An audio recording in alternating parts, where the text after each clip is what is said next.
Maswera seiko mhuri yeZimbabwe. Tiri kusangana masikati ano uri musi wesvondo. Tinotenda kuti vazhinji venyu maenda kumakereke. Vazhinji venyu madzoka zvezvakare. Toda kutenda Mwari nevanga vachinamata. Kunyanya pazuva ratakatarisana naro Comrade Nyoka Yemabhunu vanenge vachipinda mukoti uri musi wa10. Mwari wamasimba ose ngavarambe vachikudzwa, kunyanya nehutano hwavainahwo, kunyanya nekuchengeteka kwavanoita vari munyika yevatorwa. Haisiri nyore, but chatinotenda ndechekuti Mwari vanoita zvinhu nenguva yavo. Saka regai tivape mbiri masikati ano. Toda kutendazve zvakare neavo vanoisa emotional support kuna Comrade Nyoka Yemabhunu uye nemhuri yavo yagona kuramba yakamira nekushinga kusvika pari nhasi. Chatinotenda ndechekuti Comrade Nyoka Yemabhunu havana wavakauraya. Chatinotenda ndechekuti Comrade Nyoka Yemabhunu chizvarwa cheZimbabwe. Chatinotenda kuti Comrade Nyoka Yemabhunu mwana kana taakutaura pamusoro pevanotonga nyika ino. Naizvozvo tiri kutarisira zvakare kuti chero zvazvo vanoda kuita zvavanoda kuita, vanofanirwa kugara vaine mifungo yekuziva zvinhu izvozvo. Isu tichagara tiripo kuti tivape a support and making sure that he is okay. Toda kutendazve zvakare vari kuadvertiser. You have remained our hope. Mwari varambe vachikuitirai zvakanaka. Nekuti ndimi vanhu vari kukonzera kuti pange paine chinobatika zvichibatsira Comrade Nyoka Yemabhunu vari mujere, zvichibatsirazve mhuri apo nepapo. Ndofunga vazhinji makaramba muchinzwa ndichitaura kuti our partners in adverts, you have been amazing, and regai tirambe tichikutendai. Tisingashore mhuri yeZimbabwe nekuda kwekuti you have gone through a lot in such a way yekuti your trust was compromised. Toda kutenda vakabatsira uye toda kutendazve zvakare vari kungobatsirawo nekuti pamashoko anosimbisa. Asi as to monetary funding zvakanyanya toda kutenda vari kuadvertise. Mwana haana kuita zvakanaka last month. We managed kuti titumire mari. Mari iyoyo yakabva kumarema adverts. Mimwe mwedzi yanga isina kubhadharwa marentals takakwanisazve zvakare kuti titumire 2 months dzacho. Mari iyoyo yakabva kuma adverts. We have got a help of something like $40 for twice a time. Tichienda kunoona Comrade Nyoka Yemabhunu, tichitora mari idzodzo towedzerawo nedzedu dzemuhomwe, toisawo mapetrols, toenda tonovaona Comrade Nyoka Yemabhunu, tovasiyirawo zvavanoda. Kusanganisira last week on Tuesday takange tiriko. Ndo zvatinotenda kuti Mwari wamasimba ose vanoita zvinhu nenguva. But ndiri kudzoka ndichitaura kuti whatever Comrade Nyoka Yemabhunu is going through, he does not deserve what he is going through. Paifanirwa kunga paiva nenzira dzaigadziriswa kuti tigone kugadzira matambudziko atakatarisana nawo semhuri yeZimbabwe. Saka mukaona takanyarara, tine zvakawanda zvatiri kutraya kumanya nazvo kuti tione kuti tinobuda nei.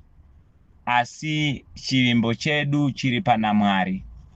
Toda kutendawo zvakasanangurika mukoma Godwin nerimwewo timu tinoita hedu machallenges apo nepapo of the chances, but ndakambotaura ndikati Mwari wakatipa uchenjeri.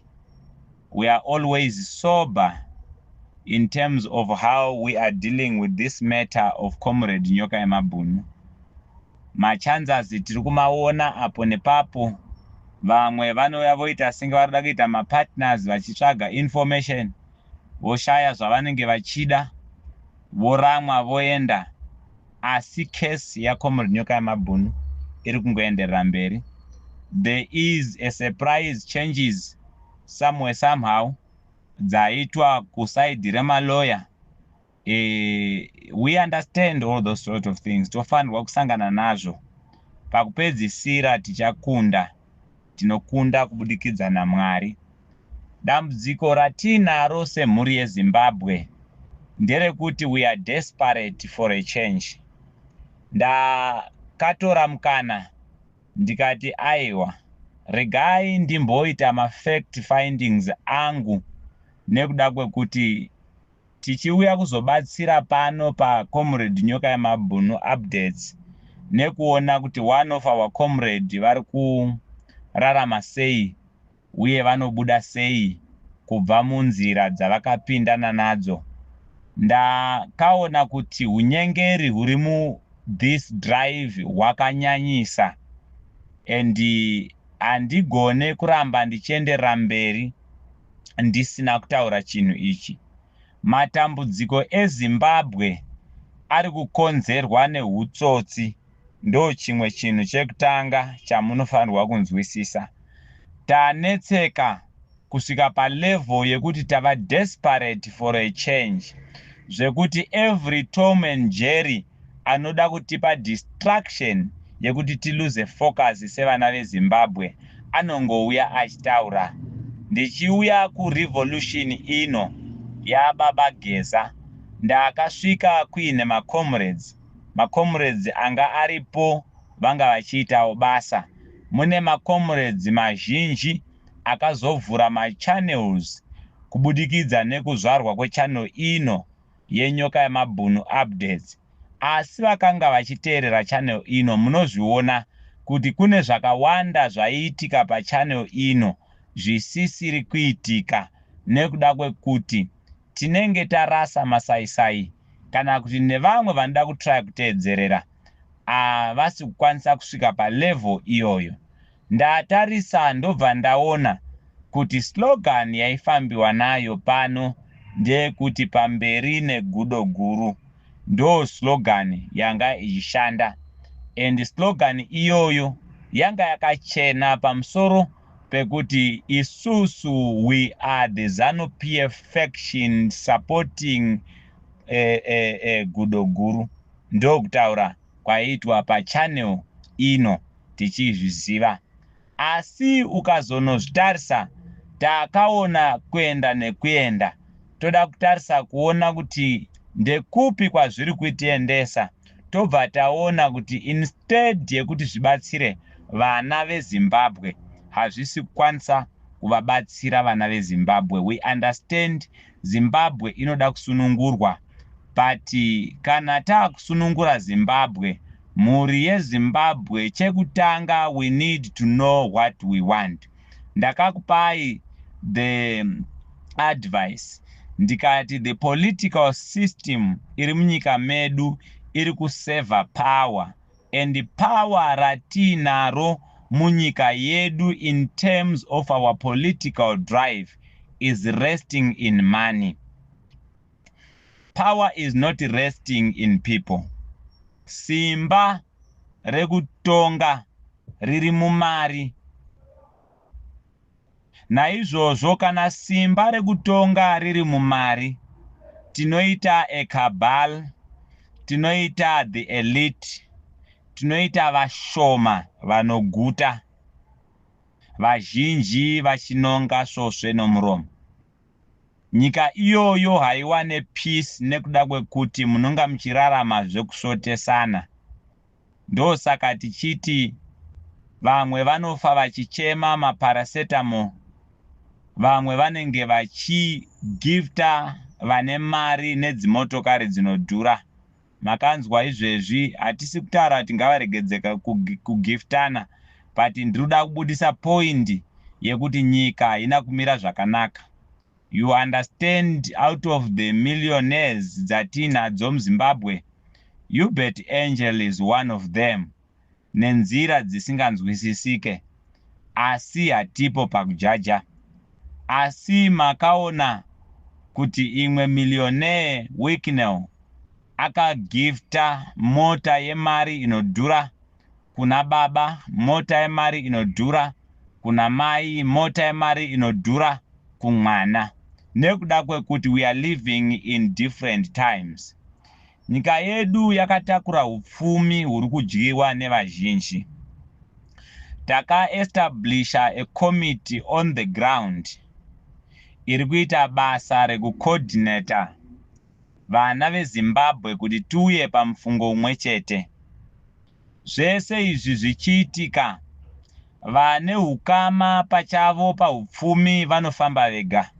Ndo saka muchiona kuti mabusinessmen vanofamba nemapresidents vachienda pastate trip inenge ine chekuita nekusimudzira upfumi hwavo, nekuda kwekuti ndevamwe vanorarama mulevel yakafanana.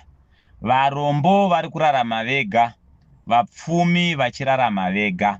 Makazviona kuti kuChina vakange variko mukoma Wicknell na President Mnangagwa vari ikoko, vakasainirana madeals ekuti nyika yeZimbabwe inofanirwa kuiswa a railway system, tisingazive kuti what is going to be served by the railway system.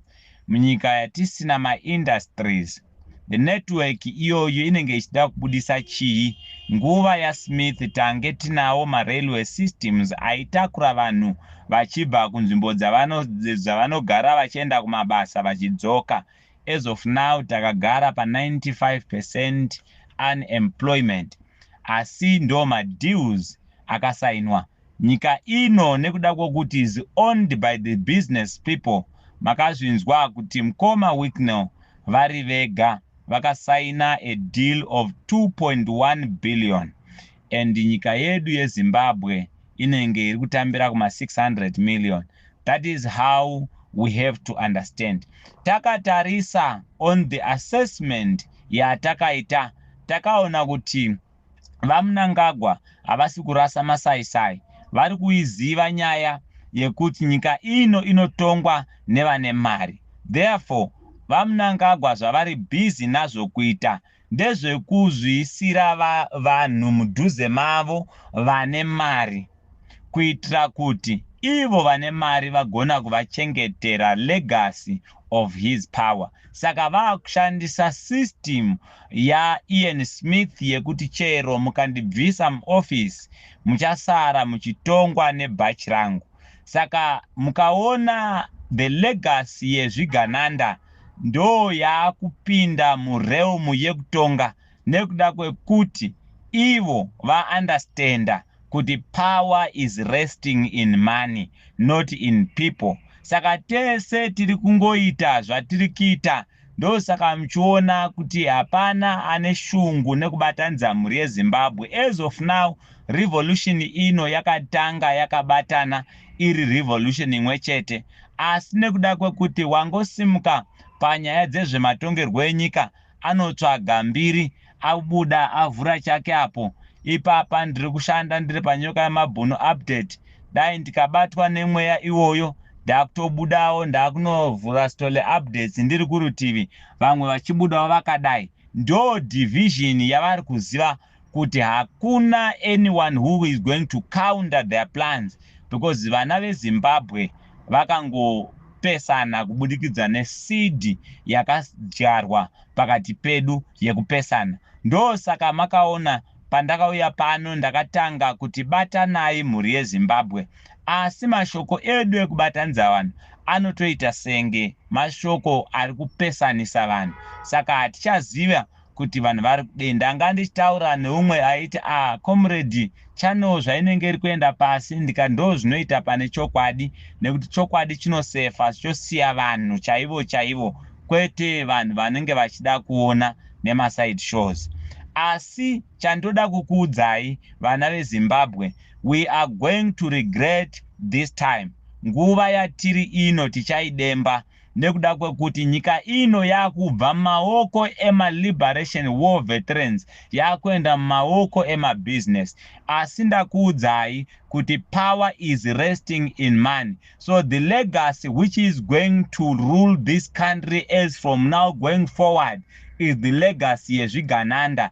Ndo saka muchiona kuti vazhinji vacho vese vanongori neukama. Pamunoona Elder Tagwire munopaona Scott Sakupwanya, mukaona Scott Sakupwanya ipapo munobva maona mukoma Wicknell Chivhayo, mukaona mukoma Wicknell Chivhayo, vanenge vari vanhu vari kuoperata to establish the legacy. Saka I can understand now the reason why tiri patiri Zimbabwe we have failed to come together and establish the formation which is going to bring back the power of ruling the country to the masses. So patinenge tichitaura nenyaya dze-civilian rule ndo paya patanga takarasikira masaisai edu.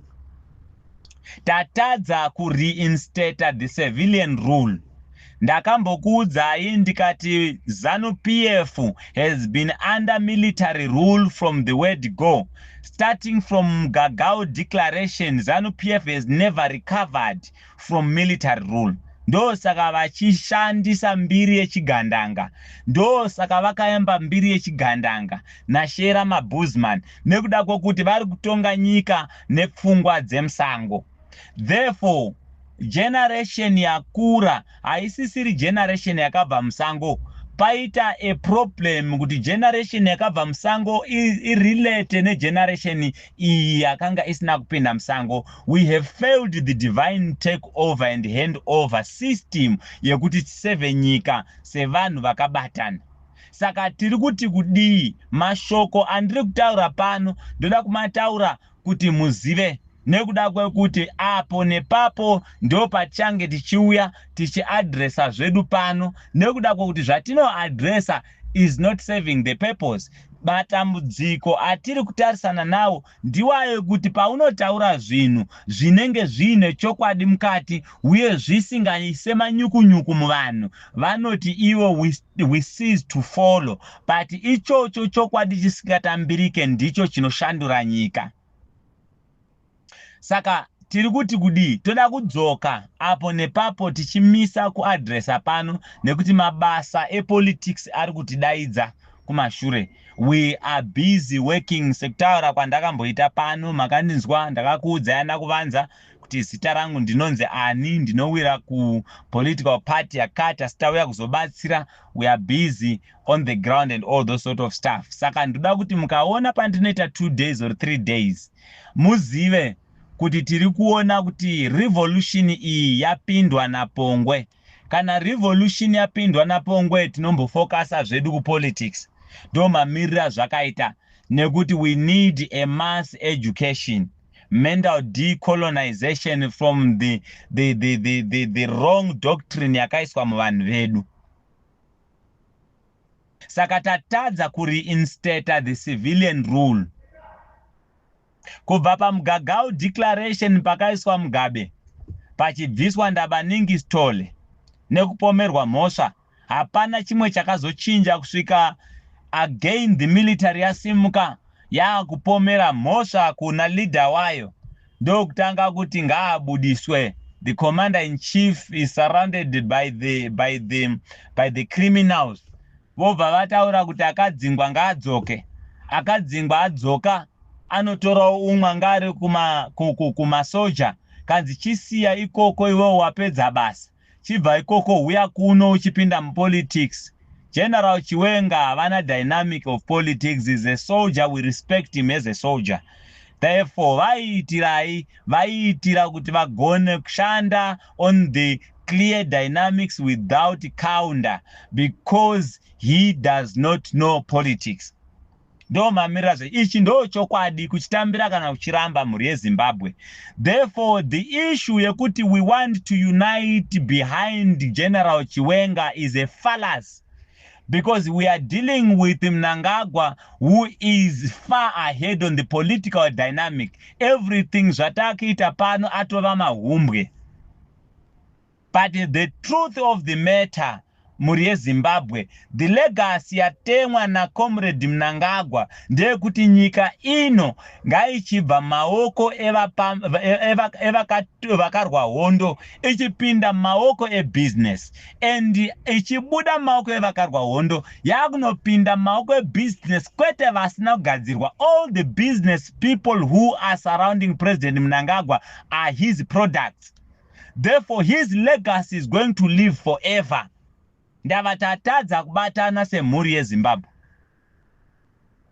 So the legacy ndo bhachi kubva pabhachi raSmith rakatonga kusvika nhasi tichitongwa naComrade Mnangagwa. Taakunotakura bhachi raComrade Mnangagwa forever. So this is the reality. Ndo saka muchiona nhasi pari kufaitwa kuti Tagwirei must be in the central committee, Tagwirei is the preferred, the successor, Tagwirei this, Tagwirei that. That is the political dynamic. Because we have failed isusu, patinotaura chokwadi ndo pari kudonha channel. Saka taakuregedza channel ngaidonhe kusvika pa1 hatisina problem nayo. But tati kuudzei kuti yasvika level yakushifta ma-tectonics of the dynamics ye politics. Kuti yakubuda maoko evarwi vehondo. Yakuenda maoko ema-business people, and those business people are the products of President Mnangagwa. Ndo zvamuri kuti zvigananda nhasi.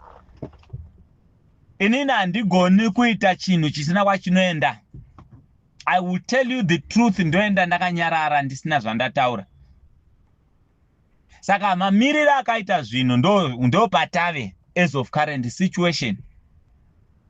Musaona vazhinji vese vari kutaura izvezvi tatopindwa nemweya wekuda kuita mari nemachannel. Ndo dambudziko ratinaro maZimbabweans. Angoita chinhu takutongobatirira ipapo, maona kavamwe vakubuda vakadai machannel, rimwe channel yabuda yakadai, imwe yabuda yakadai, kutsvaga kuita mbiri nemari. Saka izvi hazvisisina zvazviri kuseva. I am going to speak to Comrade Nyoka Yamabhunu this week. I think mwari vachintendera tinogona kuvaona kana ikava a visiting week. I'm going to tell him exactly what is on the ground. Kana vachibuda vanobuda voitirwa zvakanaka, voendera mberi nebasa ravo. Asi the division amongst us as the Zimbabweans is killing the revolution. And pamusoro pazvo kukara kwatinako isu semaZimbabweans ndo kumwe kuri kutadza kuti tiende kumberi. Nekuda kwekuti we are looking for chances instead of looking for freedom. Vazhinji vari kutsvaga machansi instead of looking for freedom, of which we must look for freedom which is going to open more chances. Tazvitadza. Umwe anotsvaga mbiri kuti ndinzonzi ndakadai, umwe atsvaga mbiri kuti anzonzi zvakadai. Takataura kuti vanoda politics uyai tijoine politics. Isu tiriko politics, but tichita zvepolitics hatizisanganise nerevolution. Tinouya kurevolution toita zverevolution, todzokera kupolitics tonoita kupolitics. Ndosaka muchiona pano tiine manesis atinogara nawo pasi, ma-association atinogara nawo pasi. Is not work of the revolution, is the work of the politics. Ndosaka muchiona tichigara pasi nema union ema-teacher, tichigara pasi nemapurisa, tichinzwa zvichemo zvavo, tichienda pama-lives tichitaura, tichionesana kuti tovaka sei nyika in terms of changing the regime politically, because that is the only democratic means which we can use. Other than that, it is terrorism. Asi taita dambudziko nekuda kwokuti vana vedu tasvika palevel isiyo. Asi ini handigone kupusha mota isina kwainoenda. Ndo chokwadi chandoda kuudzai mhuri yeZimbabwe. Tinonzi mafira kureva, totaura chokwadi. Saka issue iripo ndeyekuti the revolution inonzi ndeya vachiwenga has never served anything. The legacy iripo inonzi ndeyaMnangagwa has never saved anything. Instead is plundering the resources of the nation. Chatinoziva ndechekuti President Mnangagwa is always in China. Vice President Chiwenga is always in China. We don't know this whole fallacy which is being sold, is it a play yekutamba nekudistract vana veZimbabwe on a dummy state of position yekuti vatadze kunzwisisa nekuconcentrate for the sake of their own benefit or whatsoever. But I want to tell the people of Zimbabwe, kuti mukasatora ZANU-PF as a system with all the people in ZANU-PF, we are far away from changing the country. Tiri kure nekushandura upenyu. President Mnangagwa na Vice President Chiwenga vese represent the system which is plundering Zimbabwe. Hapana mchene ipapo. Nekuti motikari dziri kutengerwa Central Committee members chairpersons nanatagwire nechipatara chiri kushaiwa mushonga muZimbabwe roads ari kuuraya vanhu. All of them, they are the executive powers to oversee that. Now vakushandisa inonzi counter intelligence yokuti maproblems eZimbabwe asati dataurwa nemaZimbabweans ivo vakunotaura. Tino Machakaire spoke about the issue of the hospitals. President Mnangagwa vakataura kuti ndakuenda kumahospitals, vakaenda parenyatwa vakasvika vakanozvionera vakati vanga vasingazive ndozvazviri. What is happening at parenyatwa as of current state? Nasi uno tiri kutaura kuti zvikananda zviri kupinza madrugs to intoxicate our people kuti varegedze kuva nefuture. Tino Machakaire is on front page again to say no, zvigananda ndo zviri kupinza madrugs, big sharks. So Tino Machakaire has become a mouthpiece of speaking before the Zimbabweans, but nothing in action. So we can't play this type of politics, varume. Propaganda dzakatonga dzikapera. I would rather stay without addressing anything than to fall into this thing chatinoona kuti hazvina kwazviri kuenda.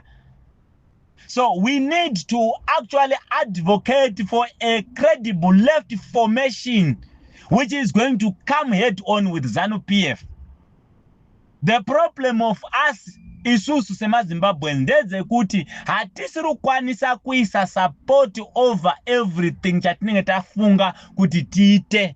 Instead, we are busy looking for chances dzinoseva isuma individuals. Ndo zvakonzera kuti ma-politicians edu, they are easily bought. Chekutanga, you are suffocating them nekuda kwokuti amuise a mass support. Division yacho inooneka. Izvezvi takakuudzai kuti we have got only 4 million vanhu vakaregister kuvota. Zimbabwe ine 16 million vanhu. 4 million ndo yakaregister kuvota.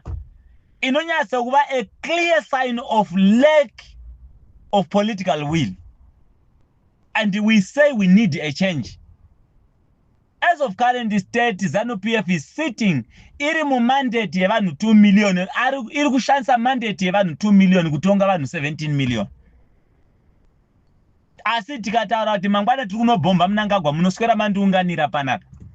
Mangwana ndokunyadzisai ndobva ndakudisappointai mobuda futi. So if the people of Zimbabwe has told themselves that they need to live in promises, other people wachita masubstance, so be it.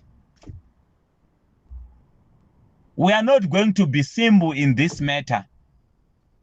Because chandinotenda ndechekuti masoja edu anoshanda on a command strategy.